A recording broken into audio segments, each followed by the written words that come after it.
ചാമക്കാല ഹരിശ്രീ അംഗനവാടിയുടെ വാർഷികാഘോഷവും വിരമിക്കുന്ന ഹെൽപ്പർ ഓമന സുധാകരന് യാത്രയയപ്പും നൽകി. ഇ.ടി. ടൈസൺ എം.എൽ.എ. ഉദ്ഘാടനം ചെയ്തു. Edathiruthi grama panchayat president T K. ചന്ദ്രബാബു അധ്യക്ഷനായി. Anganwadi worker K V. Nisha report അവതരിപ്പിച്ചു.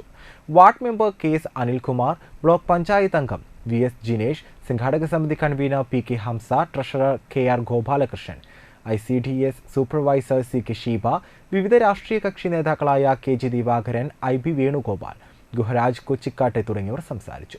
വിരമിക്കുന്ന ഹെൽപ്പർ ഓമന സുധാകരന് മൊമെന്റോ നൽകി ആദരിച്ചു. തുടർന്ന് വിവിധ കലാപരിപാടികളും ഉണ്ടായിരുന്നു.